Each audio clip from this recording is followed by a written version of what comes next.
Hello there, ladies and gentlemen, and welcome to another episode of CookieCast.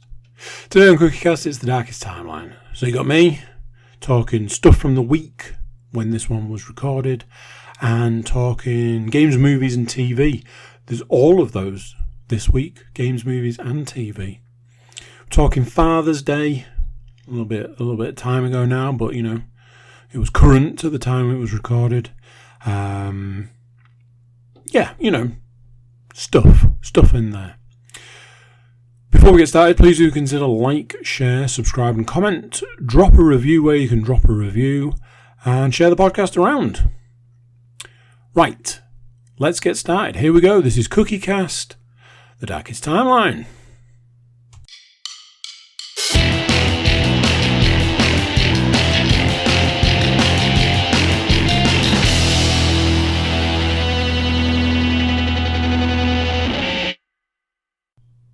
Hello. How you doing? Oh, it looks quiet. Is it quiet? Am I not talking loud enough? Coming to you not live, pre-recorded from a what turned into more sunny than the rest of the day. Tuesday. Yes, it's Tuesday today. Now I know what you're thinking. Ooh, hang on a minute. Podcast recording is on a Monday. What's gone on there? Don't you worry, Petal. We shall get to that in a bit. But yes, it is Tuesday at time of recording. Not that I'm sure that makes any difference. I say sunny. It was sunny this afternoon, but it was torrential rain all day. Which, you know, no issues there. It's the first rain I think we've had in, not even joking, I think it's been 6 weeks. So, you know, probably needed it. And this week has been a little bit cooler than previously. However, the heat really ramped up. Last week, we were looking at some 27, 28 sort of degree days. And with the heat came the uncontrollable rage. Honestly, I don't really know what happened. Everything was fine. And then everything wasn't. I was like, what's going on there? But that kind of, where you don't want anyone to talk to you, you don't want anybody to be in the same vicinity as you, you don't want anyone to look at you, breathing, you know, other people's breathing's a bit of a pain in the ass, that kind of thing. And all I kept saying was, it's far too early to be this warm. Because again, at the time of recording, we're in June. So we're talking middle of June, 28 degree days. No, not acceptable. No, that's not okay. So yeah, out of nowhere, the rage kicked in. And it was one of those things that over a few days, you know, more and more of this rage, and then all of a sudden it was like, we've potentially got months left of this. It's not going to be good to be dealing with this much rage for the next X number of months. And if I'm honest, you know, with the temperature dropping down a little bit, that sort of seems to have subsided, and that's good. My fear is that the two things have gone hand in hand. And once that temperature starts going back up, which I believe it's going to start doing from tomorrow, yeah, I don't know what that's going to look like. I keep seeing this running joke that, we don't have seasons anymore. We only have 2 seasons now. We have summer and winter, which is a hilariously funny joke. Apart from the fact that it is very true. it's basically one day it's like, you're going out in a hoodie or a jacket or, a coat for coat wearers. And the next day it's like best farmer shorts. Which I have not done because I refuse to put shorts on in June. Because it's just not okay. It's not acceptable. Oh, stuff popping up on the screen. Don't need that information. Anyway. So, now I'm trying to focus on getting rid of the stupid box on the screen rather than talking to you lovely people. Had a day of firsts. Not for me. At the ripe old age I'm at now, there are not many firsts in my life. Had a day of firsts for my son. There is a standard deal in my house.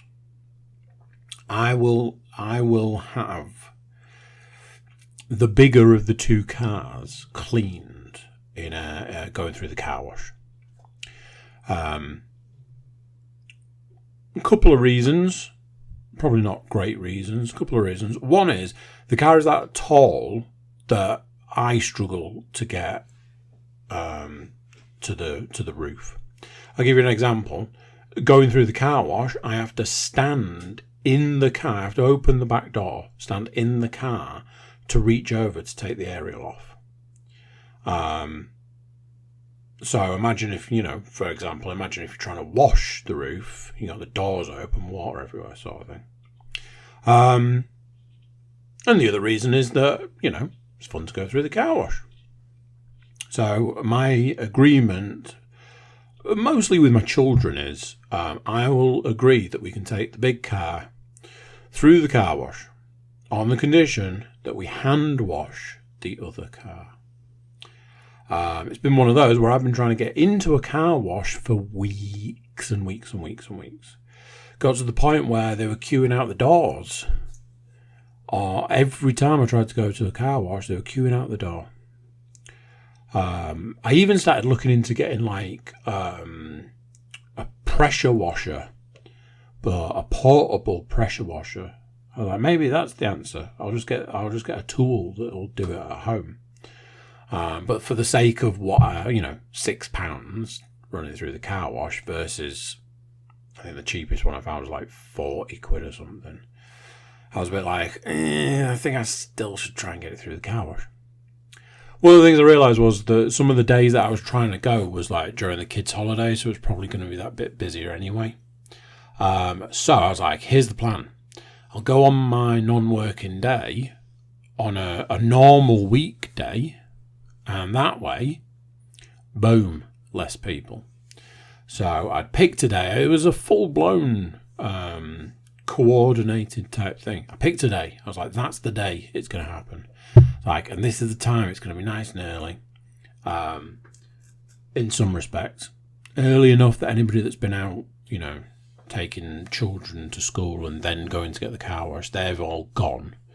But not, you don't want to be hitting the lunchtime rush of the car wash.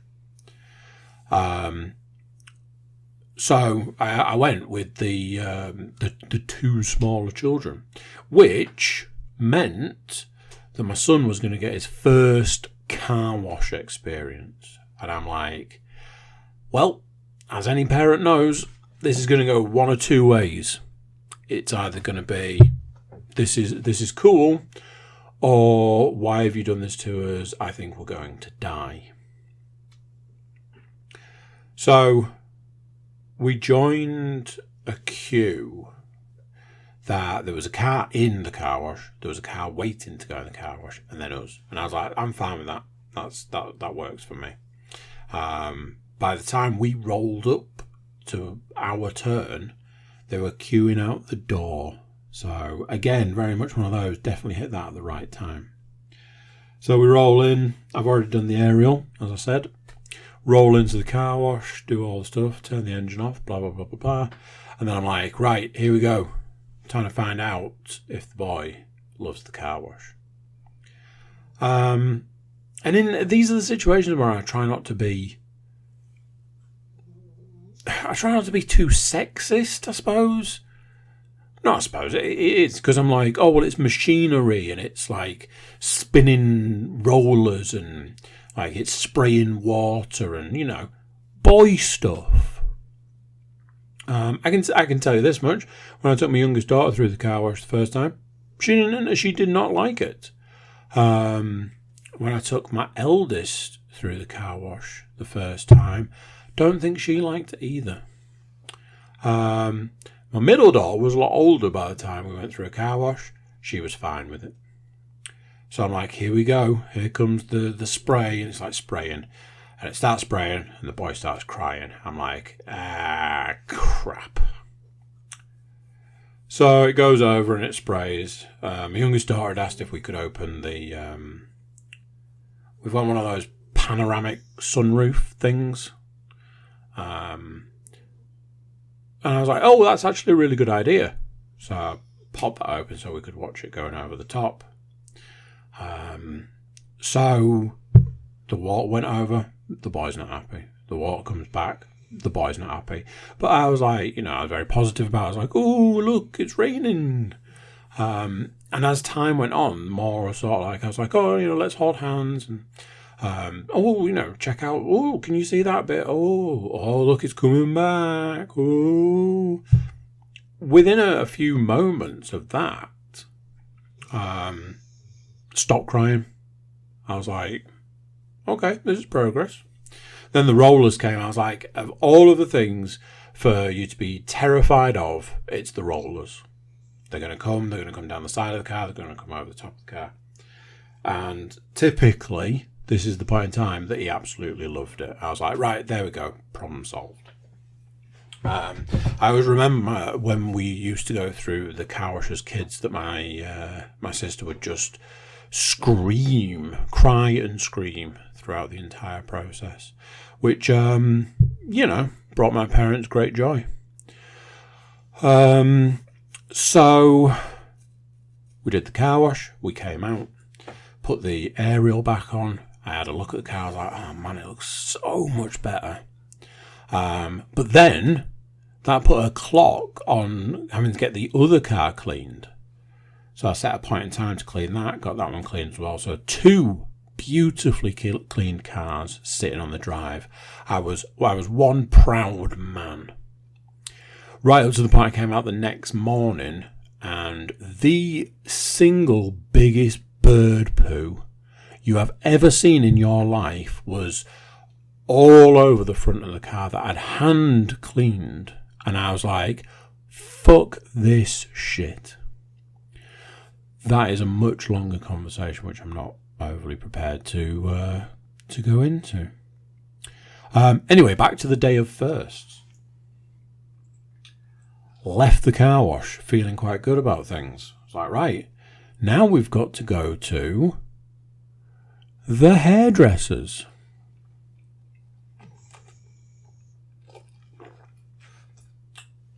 All of my children have got different hair. Read into that what you will. My eldest didn't grow any hair until she was over 2 years old. And I used to spend my time saying to her, when do you think you might grow some hair? And obviously, as it is now, we've got this lovely, long, thick hair. My middle daughter has very thin, very light, very thin hair. My youngest daughter has... There are times that I say to her, look at your hair, it's like a lion's mane. If she has it in a certain way, it's just like it looks just like a lion's mane. It's amazing. The boy, he was growing hair like he was getting paid. Like it was just going crazy. So I was like, right, been to the car wash, we've got you booked in for a haircut, let's go and see what that's like. We go, sit him on the thing, put the I don't know what it's called, the bib. Put the bib on him. It does have a name. I was going to say curtain, but it's not curtain. Maybe it is a bib. Put it on him. And basically, he was fine as long as he had something to hold. And the hairdresser was very good. She just basically kept giving him like, oh, do you want this? Do you want this brush? Or, oh, do you want this clip? Or do you want this whatever? Trying to make sure that nothing was like too spiky. So yeah, it was a win all round. My youngest daughter had her haircut as well, because her hair was just, like I say, looking very lion's mane-esque. So, ticked a few boxes. Managed to get some jobs done. They all went well. So it was kind of like win-win. Boom. In the win column. I've been reading a book. I'll try and refrain from the jokes that I always use about me and reading. But I've been reading a book for a little while. And it was going swimmingly. It was really, in hindsight, it was really in my wheelhouse at the moment. I've been reading a particular type of book. And it also had, it then intertwined that subject with another subject that's close to my heart. I'm like, come on, this is awesome.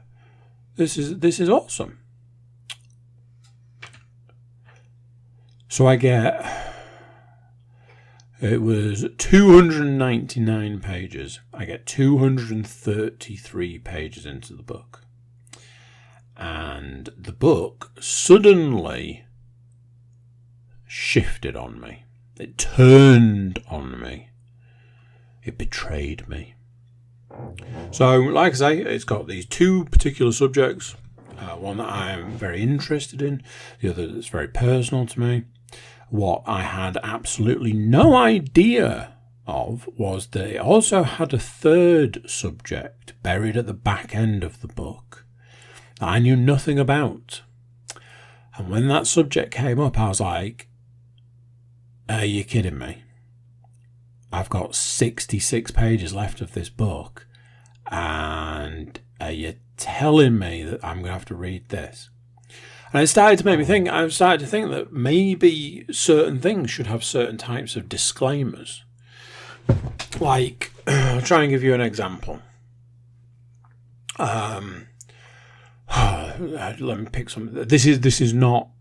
I'm going to give you an extreme example. If you're like, I want to read a book about bear hunting. So you go to the bear hunting section and you start reading about bear hunting. It's like, I also want the book to be written by a guy who used to be in the army. So he uses his army experience to hunt bears, if that's a thing. Like I say, this is not the example. This is an example I'm making up on the spot. Let's say the book is 299 pages long. And 233 pages into the bear hunting ex-army guy's book, he suddenly starts talking about fairies. Like, suddenly just goes... Something I've never mentioned up till this point is that I'm a big fan of the fairies. And, you know, I love the pink fairies. I love the purple ones. I like the wings, you know, when they've got that is it iridescent sort of tinge to them. I've been on some fairy hunts myself. When I'm not hunting bears, I'm usually hunting fairies. Personally, I feel that is a betrayal. Personally, I feel that when you bought a book about bear hunting written by a man who is ex-army, the last thing you're expecting is that man to start talking about fairies. So, I'm reading my book and I'm like, this is not okay. Because the subject, the third subject in this book is not only a subject that I don't support or agree with. It's a subject that actively makes me. It puts me off. Let's say I was gonna use a series of other words, but it puts me off quite a lot. It puts me off the person, the situation, every aspect possible. It puts me off. So I'm like, okay. So I had to do the thing because I was reading it on the Kindle. I had to flick forward. You know, anybody who uses a Kindle might know you press the page and you can skip forward, but it remembers where you were, so you're not going to lose your spot. So I had to start skipping forward to see whether this was the rest of the book. Jumped forward about 10 pages maybe, and it started talking about a similar subject to what the majority of the book had been about, but in a different scenario. And I was like, okay, I can work with that. I can soldier on through these pages, paying no attention whatsoever, working on the principle that we're going to get back to the subject matter we're here for. And that's what happened. After X number of pages, got back to the reason we were here, and I settled back into reading my book. And then a few pages later, we're back to talking about fairies. That's not the example. And I'm like, I feel like I was ambushed. I feel like I was betrayed. I feel that the book itself should have had a disclaimer.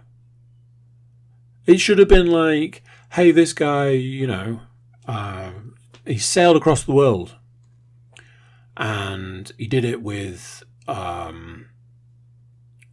blindfolded. Oh, okay, that sounds interesting. But he also hunts for Bigfoot on the weekends. You go, that's not what we're here for. You see, now I feel like I need to look. Can I find a way? Because I'm like, what are the chances that it had a disclaimer?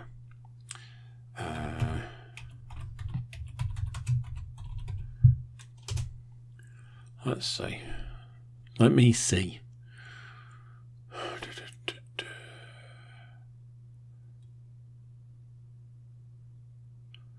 Okay. I don't know, because I don't want to go with the where I got it from.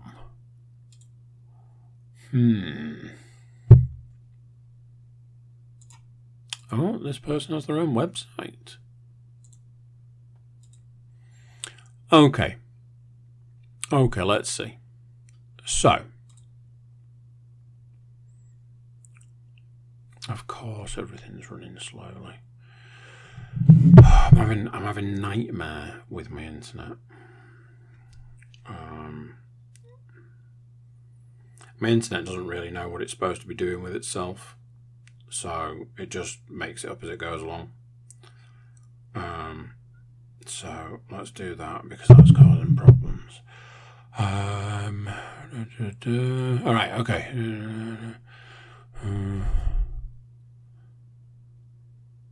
Okay.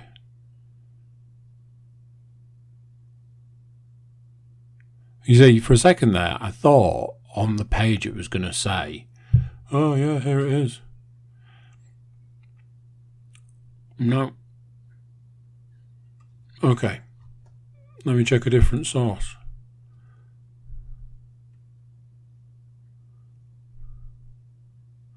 Okay, so it basically just says what I was led to believe it was going to be. That's fine. It's not me.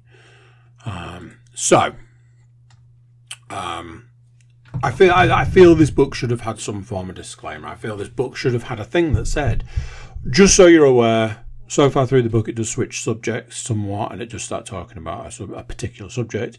If that's not for you, then maybe skip it. So, there's something else. Because while I was in the process of buying the book, there was an option to add the audiobook for a reduced amount. And I went, oh, well, I like a good audiobook. It cuts down on my podcast listening. And I'll only listen to an audiobook of a book I've already read. So, yeah, sure, I'll take the audiobook while I'm here. And the moment that I started reading this and I was like, oh no. I was then reminded, oh, you've also got the audiobook to listen to. Enjoy that one, won't you? I was like, oh man, that's not fair. So yeah, looking forward to that. Right, let's talk about the real subject. Let's get the down low here, the skinny. That was the chair. I would have been saying, oh, it was Father's Day yesterday if I'd have been recording this yesterday. It was Father's Day on Sunday. I had a wonderful opportunity to spend time with all of my children. Mostly. I started to get a little bit twitchy. So I don't want to be that guy. I don't want to be that way. But there is 365 days in the year. It'd be nice if one of those days was let's stop, let's take a minute and just say, thanks, Dad. Thanks for everything you do. Thanks for taking me places. Thanks for buying me stuff. Thanks for, the stresses and the strains of being a dad. We all know the meme of dad on the outside versus dad on the inside. So we all know it, but we all ignore it. And anyway, Father's Day was coming. Obviously, I've been doing this podcast for a few years now, so I imagine that there have been the years where I've complained at length about why it's acceptable to arrange to do things on Father's Day. And I don't mean my children, although it is my children, but do we all remember the year when there was a birthday party on Father's Day? Yep, nobody batted an eyelid at that one, did they? Not even the father of the child whose birthday party it was like, but that's Father's Day? Can we do it a different day? No, sirree, Bob. I'm pretty sure there's been like 3 years back to back to back where there's been stuff. This year was no exception. This year was a dance exam smack in the middle of the day.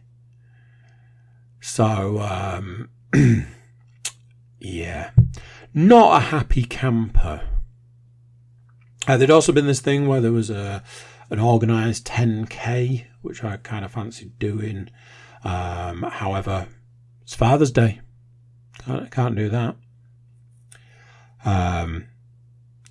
Anywho, I'd addressed an issue with Leanne on the Saturday, where I'd said, it's Father's Day tomorrow.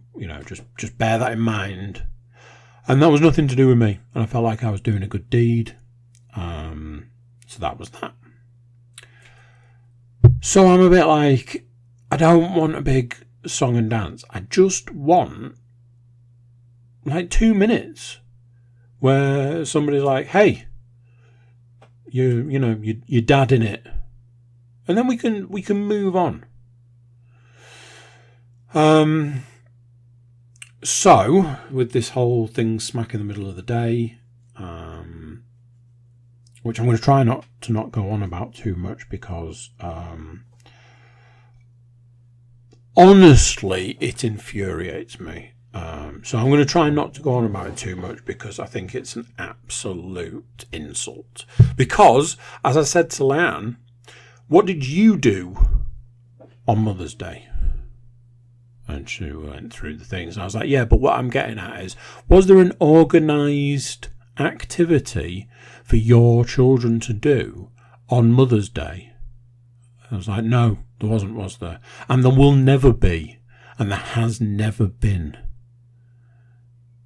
Father's Day rolls round, and it's almost like we're zeroing in on Father's Day for hey, let's make sure there's something planned for that day to really just detract from that day.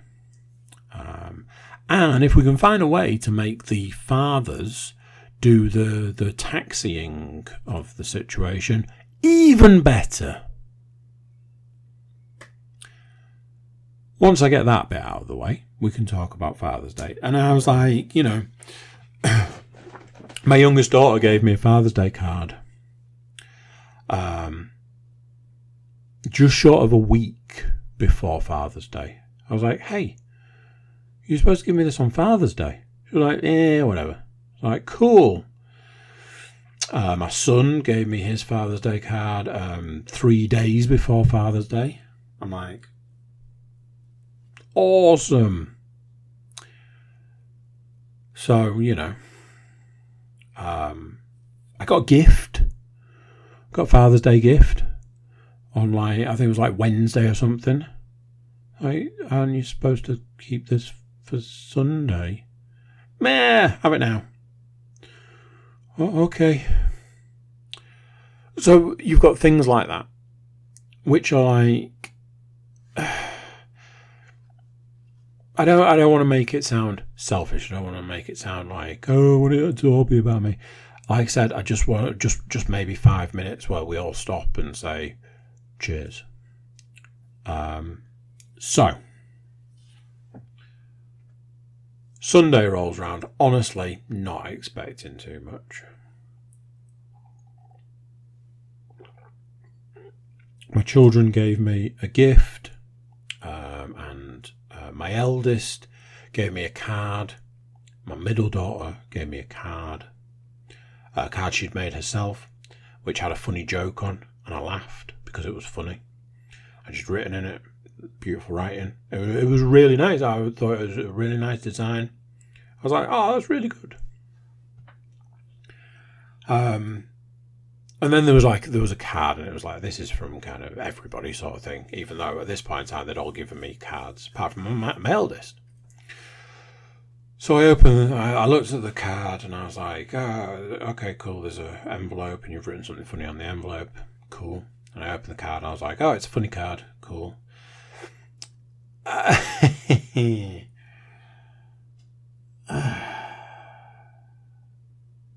Now then. I need to try and get through this without getting too emotional.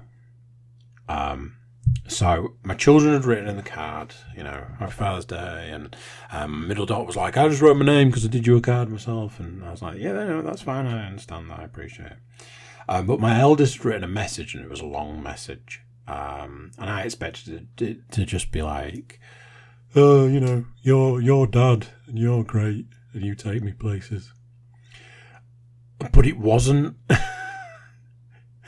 And it was, like I say, it was long, and it was heartfelt, and it was very nice, and it was the emotional equivalent of getting like almost like an uppercut, but to the stomach.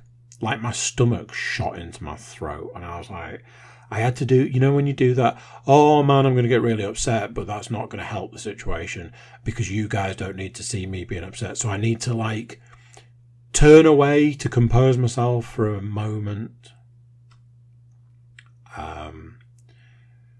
So there was that as a situation.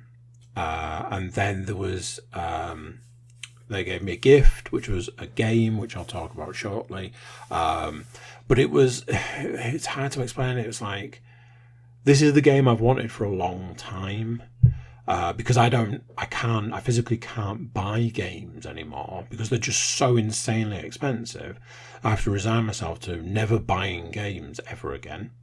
And it was kind of that sort of thing. And I know that it's not like, my son went out to the shop and used his own money to buy, it's not like that. But it was just very much a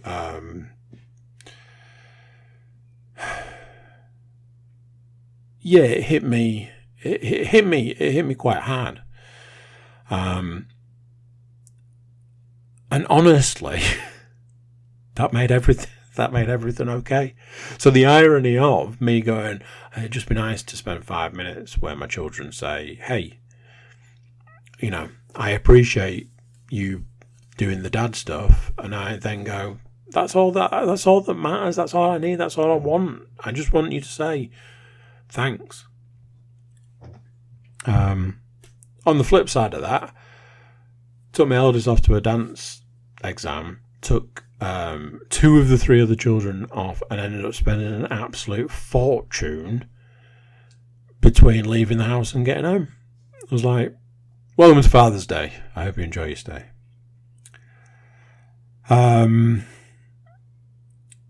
Yesterday was Monday. Now, I know I've mentioned this, and I know that I will eventually get around to talking about why I'm recording this podcast on Tuesday, but not just yet. Yesterday was Monday. Monday is weigh day. Now, for the last few weeks, I've been giving you an update on the weight. I need to give you this update because of what happened. So, I put on a load of weight randomly. I put on 5 pounds at one point. Couldn't understand it. Then lost like 4 pounds and a pound over a couple of weeks. Boom, back to where I started. Lowest weight. Not ever, but lowest weight for a good long while. A few years sort of thing. That was great. Honestly, I knew stepping on the scales yesterday was going to be bad. I'd had a bad week. I'd been eating like an absolute savage. So when I stepped on the scales and I'd put on 4 pounds, I was like, yeah, that's where we're at. That's what I kind of expected. However, I've had to then look at why this is the way it is. And I've sort of had that weird kind of realization where I've gone, it's because of that. It's because I've reached the lowest weight. And I think some part of me is afraid to move into the next phase, to move into the being half a stone away from my lowest in 10 years, being half a stone away from the lowest I got to naturally in 10 years. Obviously, there was the fact that I lost a stone of weight in a rather unnatural method shortly after that. So, still a fair ways off, but, surprise yawn. I think there's some part of me that's afraid to cross that barrier. So I thought I'd give you an update. I think I've sort of resigned myself to, this is the week to get it done. Why? Well, I had a little help. And this is why I didn't record a podcast yesterday. I didn't record a podcast yesterday because I was really, really, really unwell. My son decided that we didn't have enough germs in our house and he should definitely bring some home with him. He was sick multiple times one morning. And that was that. That was all that anybody thought of it. He was sick. But it was like sick when he woke up, sick a few minutes later, sick a little bit after that. Nothing for the rest of the day. Job done. Maybe, a lot of it was like, maybe it's something to do with the fact that he's got a cold. Who knows? Come to Monday, Leanne's like, I feel really unwell, I feel really sick, I need to go and lie down, and she basically took herself off for the day. Next thing, she's throwing up. Over the course of the day, multiple times of heading to the toilet, throwing up. We get to the evening, I'm like, something's not right. I was like, maybe it's just, my version of whatever she's dealing with. I go out. When it's too warm to walk the dog, I still go for the walk so I can get the steps in. So I went out for my walk. I bumped into a neighbour. I was talking to the neighbour. And at one point on my walk, I was like, I feel real rough. I was talking to my neighbour, and all of a sudden I was like, I don't feel good. So much so that I think I'm going to end up being sick here in the middle of the street talking to you. So I was like, anyway, I've got to go. And sort of headed off home. Got home, and in hindsight did what was then the stupidest thing. I drank a massive glass of water. I got home, I felt really like dehydrated, like the only thing I needed in my life was water. I lay down on the bed and was just writhing in pain, like I've done something really stupid here. I've drunk that water and I feel awful. I think I need to go to the toilet. I went to the toilet. I was like, oh man, this is awful. But my number one goal, the one determination that I had was this: do not be sick. So I made it to the point where my youngest daughter was going to bed. And she said to Len, she's like, oh, can you send Daddy in so that I can say night-night? Can you go and see your daughter so she can say night-night? I was like, no, because I'm going to go and be sick. All right, I'll go and tell her. Cool. I head off to the bathroom and I'm like, don't be sick, don't be sick, don't be sick. Yeah, when you're willing yourself to not be sick, but you're absolutely going to be sick. Yeah. And it was just water, water, water. And that was me for the rest of the evening.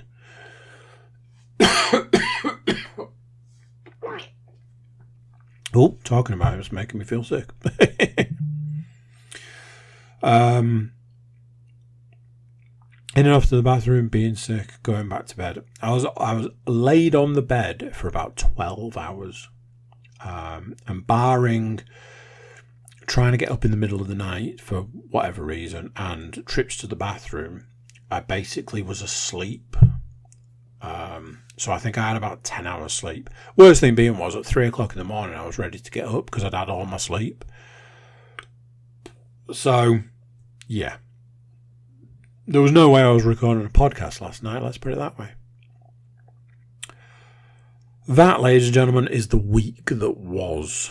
Honestly, didn't think it would take that long, but I never do. So, TV-wise, finished off the Arnold 3-part documentary series thing on Netflix.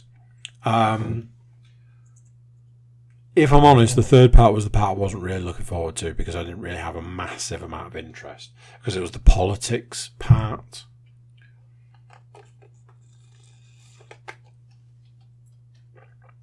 It was pretty much as I'd expect. It was not amazing, not exactly fun, interesting in parts, interesting to see the ways that Arnie dealt with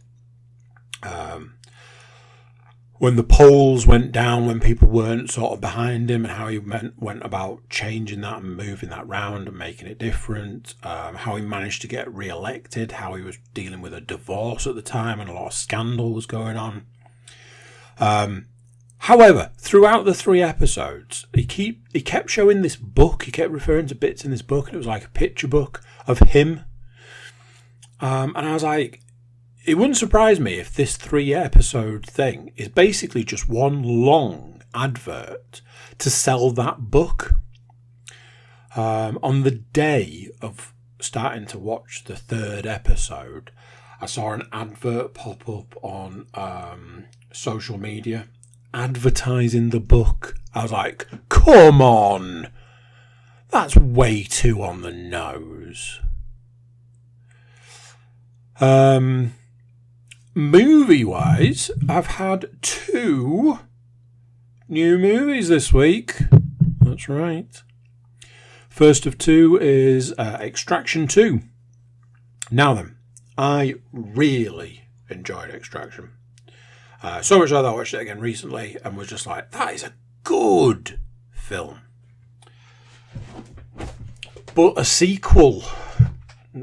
Let me answer the question that you're already asking. Can a sequel be as good as the original?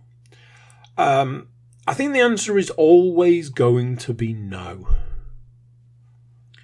The original's always going to have just that bit of something.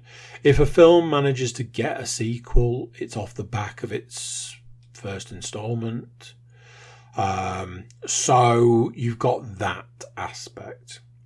Another thing I will say from a personal perspective, I have sort of 3 different modes for watching films. One is phone down, staring at the screen intently, no distractions, no nothing. Another mode is like if you're watching a film with mates where you're like, yeah, look at that, that's ridiculous, oh my god, oh wow. And the other one's where I find it's like where if you're watching a film with a child and you kind of want to be like, hey, did you see that? I felt I was a little bit more in the mindset of like, I wasn't watching it quite as intently as I normally would for something. So any sort of negativity about this film may be more to do with me than the movie. Shortest version, not as good as the original, but damn close is the way I would say it. My biggest number 1 issue is, whereas in the first one they had a character where they were like, this character could easily be unlikable, but what we've done is we've made this character quite likable. I feel that they decided to completely flip it for the second one, and it was really almost like it was really aggressive. They had a character where you could almost definitely like that character, and they went so far out of their way to make you dislike the character, like hate the character. I spent my entire time just going, just leave him. Just leave him. In fact, better than that, shoot him in the leg and leave him. I had no time for this character at all. Part of me is like, I presume that was the thought around it. You're supposed to dislike this character. But I was like, that seems strange as well. I did have 2 issues. One that's come up recently. It's all over the internet. There's this clip where Chris Helmsworth hides behind a ladder whilst trying to hide from machine gun fire. The other issue I had was very early on in the film. There's a situation where they have to be quiet. So when there's something really noisy which disturbs somebody, and I'm like, hey, guy with lots of weapons, maybe if you had a tranquilizer gun in a situation where you need things to be quiet, and you could just tranquilize that person and move on, that would probably make a lot of sense. But obviously from a plot perspective, that probably didn't work. But it then just became glaringly obvious that that would have solved the situation. That and, here, let's leave a series of automatic weapons with a load of criminals. Anyway, that's all of the negative stuff out of the way. As far as I'm concerned, it was a bloody good go at a sequel. I feel like I need to watch it again. And give it a bit more of a chance than I did. I don't know what was going on with me, but I didn't watch it right, let's say. So I need to do that. And maybe I'll review it again further down the line. Just as hey, I was wrong the first time. The action from the first one was still there to a degree, mostly. And it was quite, once it got going, it was quite non-stop. So can't argue with that. As far as like an action movie is concerned, Saturday night action movie, absolutely bang on. So I watched another new film, new to me. I watched Creed 3, as I think I probably mentioned at this point in time. I basically did a Rocky rewatch, barring Rocky 5, because, well, it's Rocky 5. I went all the way through, and then I hit the Creed movies, 1 and 2. Obviously, for 3, you've got the whole issue that Sylvester Stallone's not involved anymore. You've also got the fact that Michael B. Jordan is directing. It's very much his film, his franchise at this point. Couple of liberties taken. Obviously, it is Creed and it is off the back of the Rocky stuff, but without Sylvester Stallone's input and whatever, it felt a little bit cheap to use some Rocky stuff. But it's going to be really weird when I say this, but for a film that was all about heart, it didn't seem to have any heart. It was weird. It was this guy's the bad guy, even though you kind of sympathise with him. Oh, but he's definitely the bad guy, even though they're like brothers. It almost had a feeling like Warrior, because I watched Warrior recently, and when you get right towards the back end, it's like, how are you supposed to have a fight between these two people that supposedly dislike each other, when ultimately, at the end of the day, they're still brothers? Now, the two characters in Creed 3 weren't brothers through blood, but they were brothers in every other sense. There's things like, is it John Major? The problem I've got is that, John Major was a politician. Creed 3. Jonathan Majors. There you go. They did a very good job of hiding his build through a lot of the film. And then obviously he reveals himself to be absolutely massive. Which again, you look at him and like, there is absolutely nothing that's going to be able to beat that. So when you've got like Michael B. Jordan in the ring opposite Jonathan Majors, is it? Anyway. And it's like, they're not the same species. That's a man, that's a muscular, well-toned man. The other guy is a monster of a man. And we're supposed to believe that they're going to have not only a boxing match, but a boxing match where the smaller guy is going to, spoilers. So there was that. I'm sure I'd read somewhere or I'd heard somewhere that Michael B. Jordan's a big anime fan and had said something about bringing an anime influence into these films.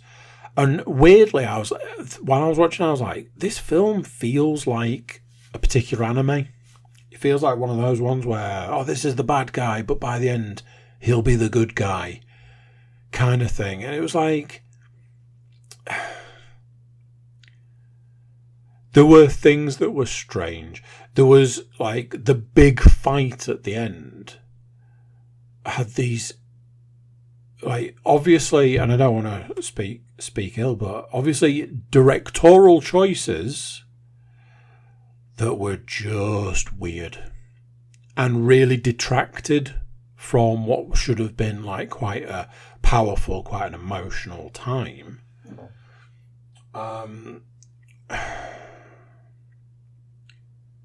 It was fine. It was okay. You got to look at, if you go back to Rocky 4 was probably the point in time where the Rocky films were, of note. 5 is one of the worst films there's ever been. Rocky Balboa is just odd. And then you hit Creed, and the first Creed is probably, probably okay. To a degree, the second one, yeah, okay. This one, it probably showed a lot of holes. But again, maybe that was just me. It's one of those. probably end up watching it again at some point. I may end up having a completely different opinion, like I was saying about Extraction 2. Computer game wise, Red Dead Redemption 2. How do I say this? Basically, I stopped playing it. I haven't stopped, like, full stopped. But I'll come on to a couple of reasons why when I talk about the next couple of games on the list. The mechanics in that game are so wrong that it borders on being unplayable. I think I've said this before. It's a baffling concept. I think what's more baffling is that people love that game. And I'm like, yeah, but look at all the things that are wrong with it, of which there are many. People just seem to overlook it. So I won't dwell. I played Ghost Recon Breakpoint and finished it, fully finished it, 100% finished it. I didn't 100% it, I just finished all the stuff that was available. I did the Operation Motherland DLC, and although a lot of it was very rinse and repeat, the last bit was really good. And in a situation like that, that can always be a double-edged sword, because I was like, oh man, that was really good. Why couldn't the rest of it have been as good? But admittedly, it does let you go out on a high. As I've alluded to, my children got me a game for Father's Day, and that game is the Resident Evil 4 remake. I've maybe mentioned that I've been playing through the Resident Evil remakes, which were very good. Resident Evil 4 is a game that I have owned multiple different copies on multiple different systems. I bought it recently on like the Xbox or something. And I was very much looking forward to playing this game. I started it the other night. One of the things about being ill was that I didn't get the opportunity to play last night, which really upset me. I even considered getting up at 3 o'clock when I couldn't sleep. I was like, maybe I can go and play that game now. So far, touch wood, very good. Very enjoyable. Which now I've said it means that it's going to be awful from this point on. Yeah. Mate of mine says that Capcom can do no wrong at the moment, and I'd be inclined to agree. They are absolutely crushing it. Even though they're churning out remakes, they're doing enough to them to make them fresh and make them look good, while still keeping that thing that you loved about it. So very much enjoying it and playing it so far. I'm very much enjoying it. Looking forward to playing the rest. I will keep you posted on that as we play through it. That, as they say in the business, is that. Thank you for listening. Thank you for watching. Thank you for being here. And I will catch you next time. So there we go. What do you think of that? Another one done. Another one gone. Where does the time go? Thank you for watching. Thank you for listening. Thank you for being a part of the CookieCast crew. Before you go, please do consider like, share, subscribe and comment. Leave us a review. If you enjoyed it, let people know that you enjoyed it.